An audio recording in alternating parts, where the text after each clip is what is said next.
Assalamualaikum warahmatullahi wabarakatuh. Sebelumnya, perkenalkan nama saya Nida Hidrimalun Nurul Khairiyah dengan NIM 2023 030036 dari kelas PGMI 5A. Di sini saya akan mengerjakan tugas yaitu bagaimana cara untuk tayamum mengajar ke anak SD. Begitu. Baik, di sini saya berperan sebagai guru. Kita langsung saja masuk ke bagaimana cara penggunaannya. Oke anak-anak, saat ini ibu akan menjelaskan bagaimana cara tayamum dan apa saja yang harus diperhatikan ketika akan melakukan tayamum. Video ini bisa kalian tonton di rumah ya. Oke, kita langsung masuk ke sebab boleh tayamum dulu. Apa saja yang bisa menyebabkan kita bisa melakukan tayamum? Baik, yang pertama itu karena tidak adanya air di lingkungan kalian, dimanapun kalian sudah mencari tapi tidak ada, ataupun ada air tapi tidak cukup untuk mandi wajib dan hanya cukup untuk minum, begitu. Kemudian yang kedua, karena di perjalanan, kalian sedang berada di perjalanan yang tidak memungkinkan untuk kalian wudhu, begitu. Semisal kayak kalian sedang di mobil dan kalian sudah berniat untuk jamaah takhir, ternyata di perjalanan itu masih posisi di hutan dan tidak ada air, begitu, atau mungkin tempat itu sangat liar dan banyak hewan buasnya, tidak memungkinkan kalian untuk turun dan mencari air, begitu. Jadi kalian bisa melakukan tayamum. Kemudian ketika sesar, jadi semisal biasanya ibu-ibu itu kan sesar. Nah, ketika setelah sesar dan itu bisa menggantikan mandi wajib, tapi nanti kalian ketika sudah bisa terkena air, itu juga kalian tetap harus mandi wajib.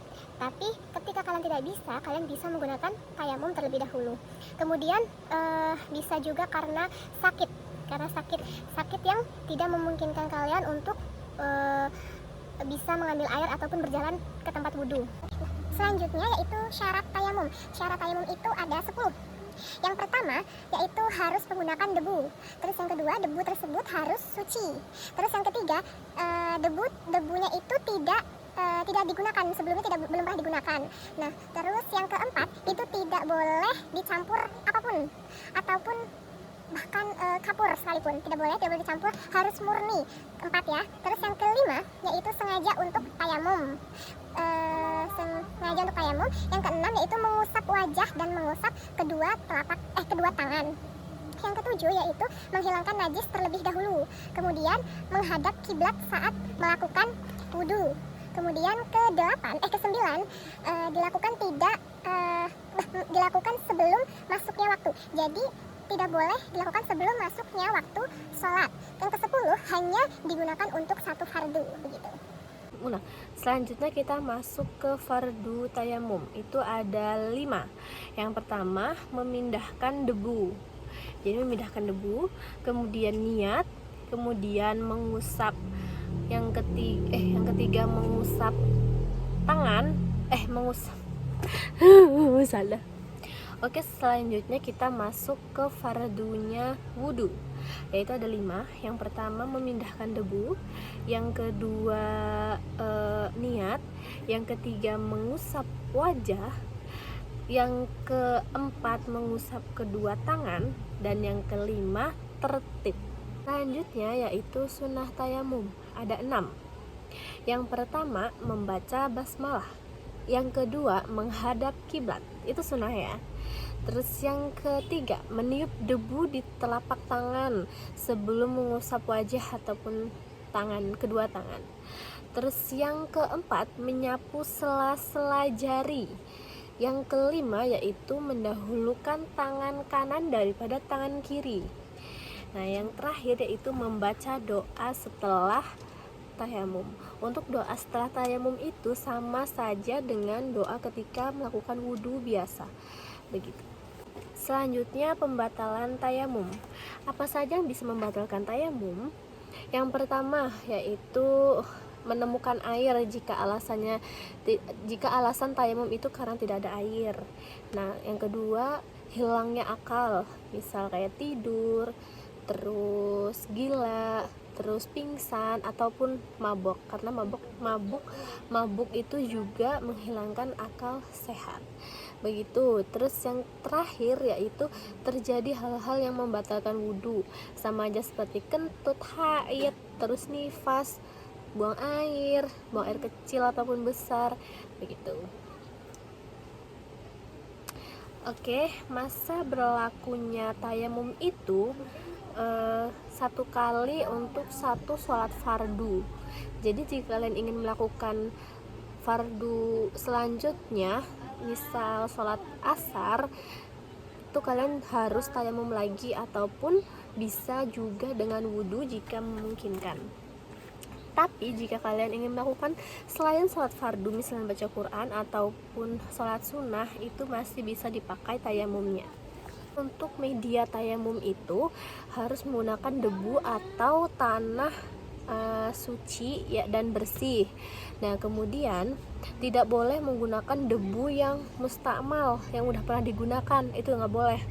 Terus ataupun tercampur dengan najis ataupun kapur juga tidak boleh. Nah, yang terakhir yaitu debu harus menempel pada permukaan seperti tembok ataupun tanah. Jadi yang terakhir itu debu harus menempel ke permukaan, misal kayak di tembok ataupun di tanah sekalipun.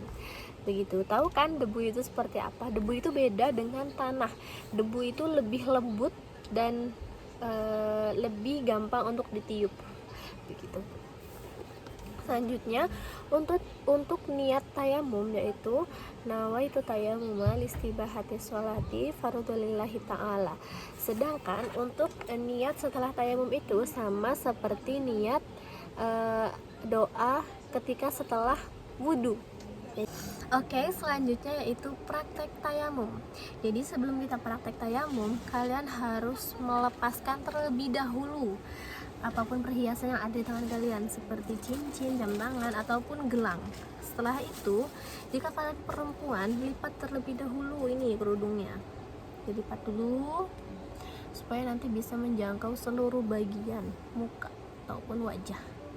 Nah, setelah dilipat seperti ini, kita cari debu yang insya Allah yang tidak terkena najis, misal kayak di tembok ini, insya Allah debu di sini tidak mustakmal dan tidak terkena najis ataupun kapur, tidak tercampur kapur. Oke, kita praktek langsung ya. Jadi pertama kita letakkan terlebih dahulu kedua tangan kita, ditekan supaya debu tersebut benar-benar menempel di kedua tangan kita. Selanjutnya kita ambil, kita tiup. Nah, setelah kita tiup, kita letakkan di muka kita, gini, letakkan di muka kita. Dan ketika diletakkan di muka ini, kita baca niatnya. Nah, itu tayammum listibahati sholati fardhulillahi ta'ala. Nah, dalam hati kalian berniat, di dalam hati ya, dalam hati kalian niat, saya niat tayamum untuk diperbolehkan sholat fardu karena Allah Ta'ala, di dalam hati. Setelah itu usapkan seluruh muka kalian, semuanya masuk, jempolnya masuk, kenakan semua bagian muka. Gitu, selesai. Muka sudah selesai, kita lanjut ke bagian lengan. Kita gunakan debu di bawahnya, di atasnya ataupun di sampingnya. Kita gunakan yang sampingnya ya. Letakkan kedua tangan, tekan, lalu diangkat, lalu ditiup. Nah, setelah itu kita usapkan kedua lengan kita, dan apapun yang menghalangi tangan itu semuanya dihilangkan, tangannya ditekuk, bajunya, begitu ya. Kita praktek ya, tempelkan seperti ini,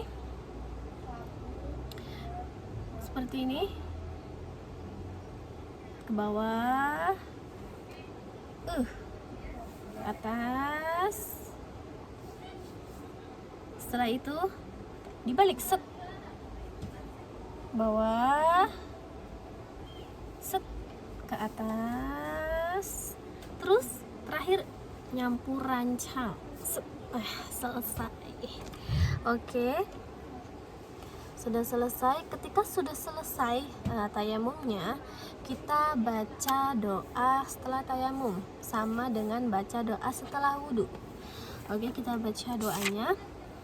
Asyhadu an la ilaha illallah wahdahu la syarikalah wa asyhadu anna Muhammadan abduhu wa rasuluh. Allahumma ja'alni minat tawabina waj'alni minal mutatahhirin. Subhanakallahumma bihamdika asyhadu an la ilaha illa anta astaghfiruka wa atubu ilaik. Sudah selesai. Begitu praktek wudhu dan apapun yang syarat dan ketentuan yang harus kita lakukan ketika ingin melakukan tayamum. Baik, cukup sekian dari saya. Kurang lebihnya saya mohon maaf. Wabillahi taufiq wal hidayah. Wassalamualaikum warahmatullahi wabarakatuh.